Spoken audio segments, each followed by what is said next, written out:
War start करने लगे हो तो उसमें कितनी आवाम मारी जाएगी। वर्ल्ड वॉर 2 में देखो मिलियंस ऑफ पीपल मारे गए। हे गाइस, अस्सलाम वालेकुम, welcome to our YouTube channel Khatija Mehran reaction. It's me your host Khatija Waseem और मेरे साथ हैं मेहरान।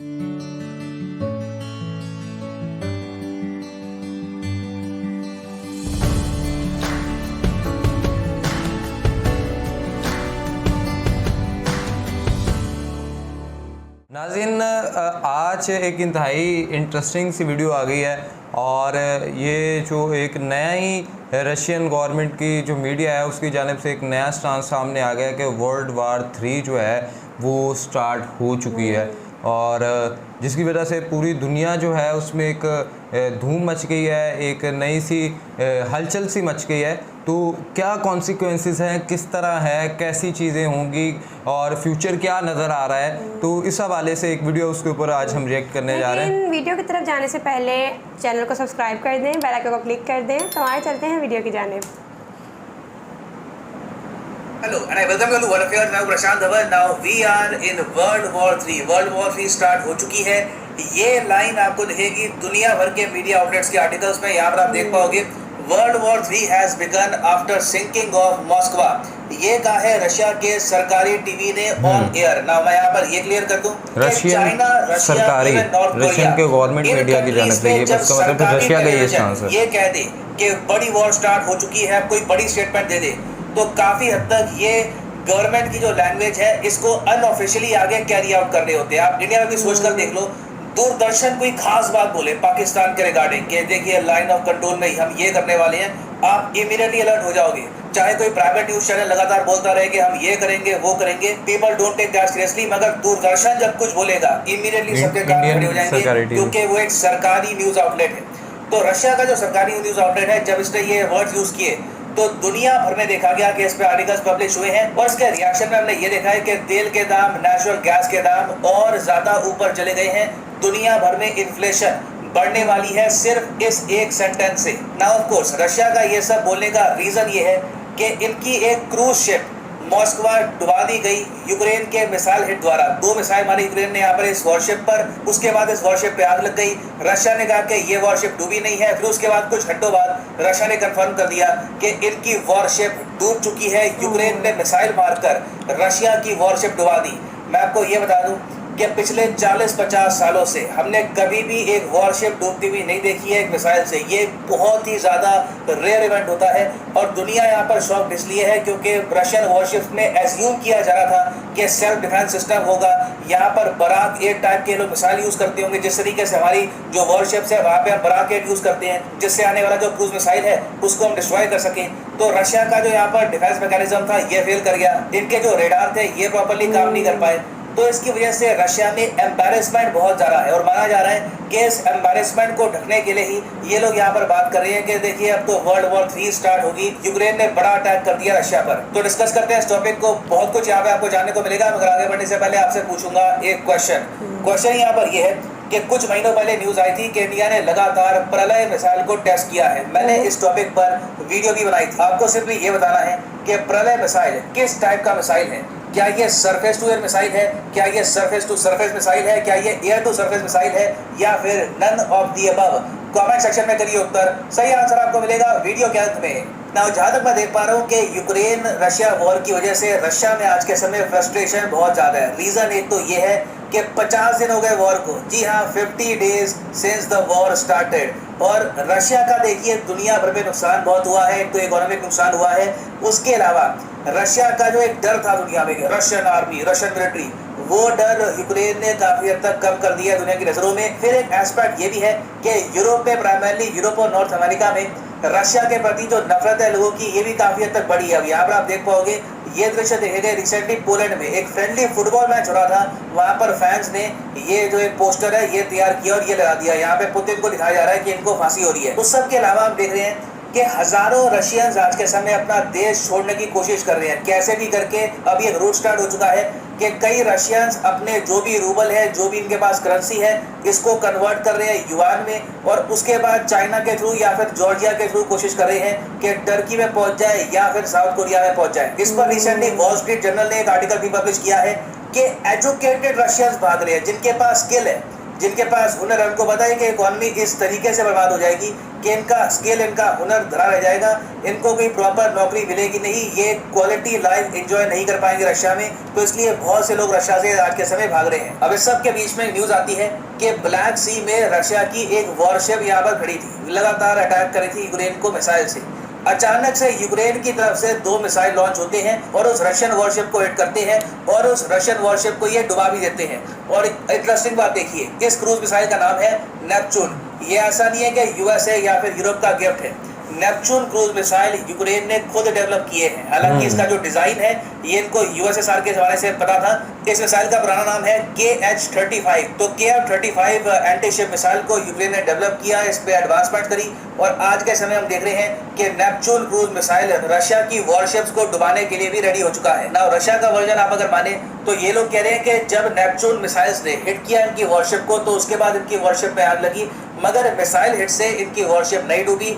उसके बाद इनकी वॉरशिप जब आगे जा रही थी तो मौसम बहुत ज़्यादा खराब हो गया, उसकी वजह से ये वॉरशिप अपने आप डूब गई है।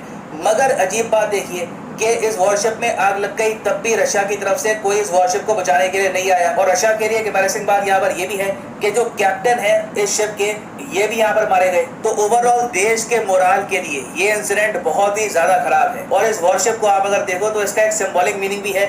इस वॉरशिप का नाम था मॉस्कवा। मॉस्कवा रशियन लैंग्वेज में मतलब कि Moscow, the capital of Russia. तो यूक्रेनियन सेलिब्रेट कर रहे हैं कि मॉस्को को ही हमने डुबा दिया।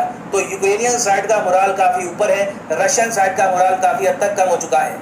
और इस सब के अलावा रशिया का एक मेजर जियोपॉलिटिकल फेलियर यहाँ पर यह भी है कि अब फिनलैंड भी कह रहा है कि इट इज हाईली लाइकली कि हम नेटो को ज्वाइन कर लेंगे। इनके मिनिस्टर्स ओपनली कह रहे हैं। और मैं आपको बता दूं, रशिया एक बार को फिनलैंड पे कुछ ना कुछ अटैक करने की कोशिश करेगा अगर फिनलैंड ने ऑफिशियली नेटो को ज्वाइन करने का प्रोसेस स्टार्ट कर दिया, क्योंकि व्लादिमीर पुतिन बर्दाश्त नहीं कर सकते कि नॉर्थ में नेटो को इतना बड़ा एडवांटेज मिलेगा।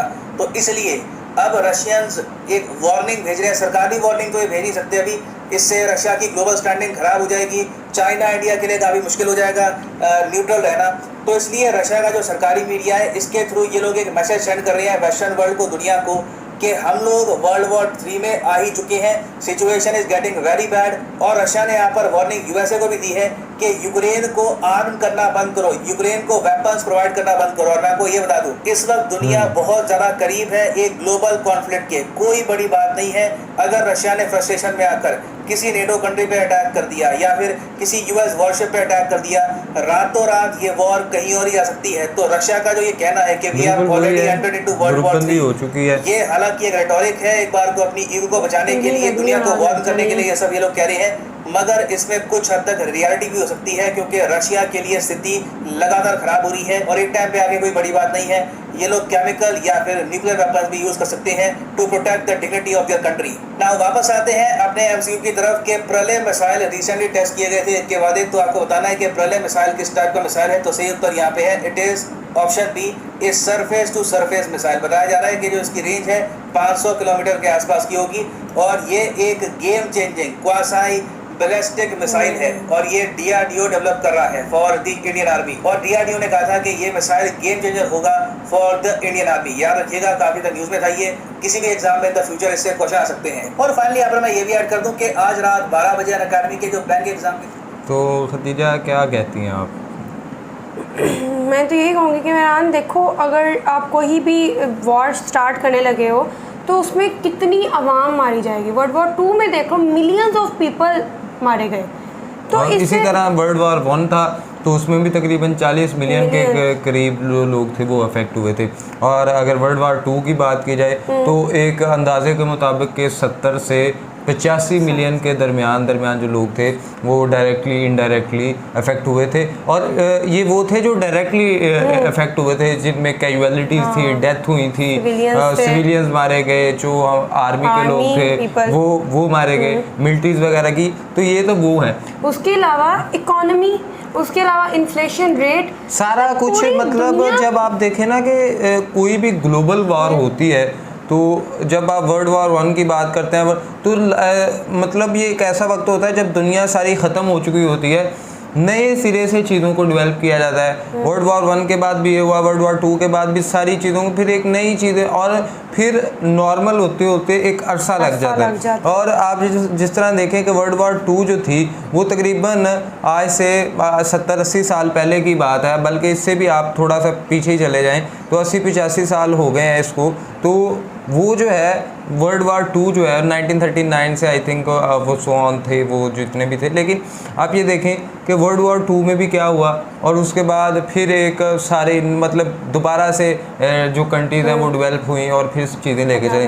अब इस जानिब अगर रशिया का स्टांस देखो तो रशिया क्या करता है जी, रशिया किसी और स्टांस पे है। अभी यूक्रेन और रशिया की बार में भी तकरीबन काफ़ी हज़ार लोग जो हैं वो मारे जा चुके हैं, बेगुनाह मारे जा चुके हैं। तो सो ग्लोबल पॉलिटिक्स होती है, ग्लोबल एस्टेब्लिशमेंट भी एक चीज़ होती है, इंटरनेशनल। रशिया बहुत ज़्यादा फसाद क्रिएट कर रहा है। मैं ये कह रहा हूँ, देखें वर्ल्ड वार 2, वर्ल्ड वार 1 ये सारी चीज़ें ठीक है, एक होती है अपनी भी एस्टेब्लिशमेंट, एक होती है इंटरनेशनल।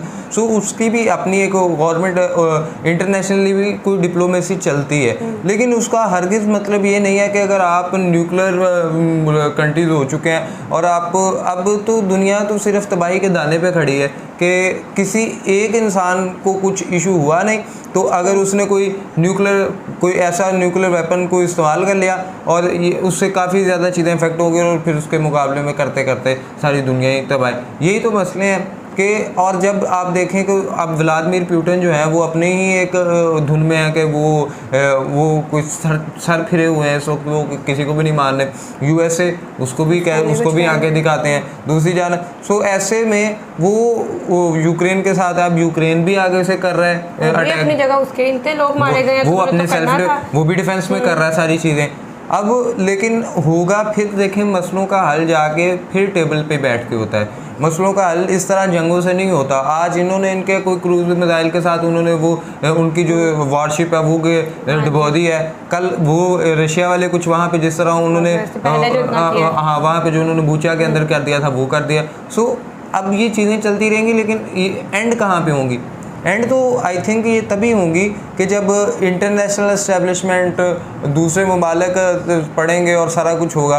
लेकिन ऐसे में दूसरे ममालिक भी जो हैं वो किसी और की वार में नहीं पढ़ना चाहते। यहाँ कुछ ऐसे लोग हैं जो खुद को इस काबिल समझते हैं। अब अगर कोई अंडर डेवलप कंट्री है तो वो ऐसी वार में क्यों पढ़ना चाहेगा और वो क्यों किसी तरह इसको करेगा? जिस तरह इंडिया है तो इंडिया भी अभी अपना न्यूट्रल स्टांस ही रखता है, वो कहता है हाँ बस ठीक है। लेकिन ये एट दी एंड कभी ना कभी किसी ना किसी तरह किसी एक को या कुछ मान के कुछ मनवा के, तो यही मेरे ख्याल में तो इसका बेहतर हल हो सकता है। लेकिन आप देख लें कि इस सारे सिनेरियो के अंदर अब जब ये वर्ल्ड वॉर 3 की एक नया इशू आ रहा है सामने कि ये भी हो सकता है, और ये एक सरकारी मीडिया की जानब से है। जिस तरह हमारे यहाँ से हम लाख कुछ भी कर लें, लेकिन अगर पीटीवी कोई कहेगा तो वो एक क्रेडिबल सोर्स होगा। तो वो अगर उनकी जानिब से स्ट्रेट चैनल की तरफ से ये आया गया, स्ट्रेट न्यूज़ एजेंसी की तरफ से, तो फिर तो इसकी कुछ ना कुछ खतरा लाहक हो रहा है कि कुछ हो सकता है इन फ्यूचर जाके। और इस सब के साथ तकरीबन हालांकि ये है तो उन दो ममालिक के दरमियान ही है, लेकिन जब ये वर्ल्ड वॉर का लफ्ज़ आ जाता तो पूरी दुनिया में इन्वॉल्व हो जाती है, तो फिर पूरी दुनिया इन्वॉल्व हो जाएगी और फिर सारे मामला तो वैसे ही होंगे। फिर हर मुल्क को उससे इफेक्ट होगा, हर एक मुल्क के डेवलपमेंट और सब कुछ। तो आगे कोविड की वजह से दुनिया भी उठ रही है। अभी तो कोविड की वजह से जो मैशत लोगों की डूब गई थी वो अपने पाँव पे खड़ा होने की कोशिश कर रही है। और जब अभी कुछ एक इशू जाता है नहीं तो दूसरा आ जाता है, तो ऐसे में यही है कि किसी एक फ़र्द को या मुख्तलिफ ममालिक को मिल के इस जंग को ख़त्म करवाना होगा और किसी ना किसी एक इशू पर लाना पड़ेगा। बड़ी ऐसी है जो है अदारे, बड़ी ऐसी जो बन चुकी हैं अमेरिका की जानिब से, लाइक यूरोपीय यूनियन हो गया, दूसरी तीसरी, जो इस्लाम के और पीस को चाहते हैं। अब उन्हीं के ऊपर है कि वो अब किस तरह, लेकिन वो अगर ये देखेंगे जी कि नहीं हमें कोई क्यों कह दे, तो फिर आप वो कहते हैं ना, जो बंदा को पीस करवाना चाहे वो खुद पे भी कुछ बर्दाश्त करके बात तो या हल तो इसी तरह निकलेगा। तो उम्मीद करते हैं नाज़रीन के आज की वीडियो आपको पसंद आई होगी, और जाने से पहले हमारे चैनल को सब्सक्राइब कीजिएगा, बेल आइकन को क्लिक कीजिए, वीडियो को लाइक करें, हमारी इंस्टाग्राम आईडी मेंशन है उन पर हमें फॉलो करें। तब तक के लिए अपने मेज़बानों को दीजिएगा इजाज़त, दुआ में याद रखें। अल्लाह निगहबान।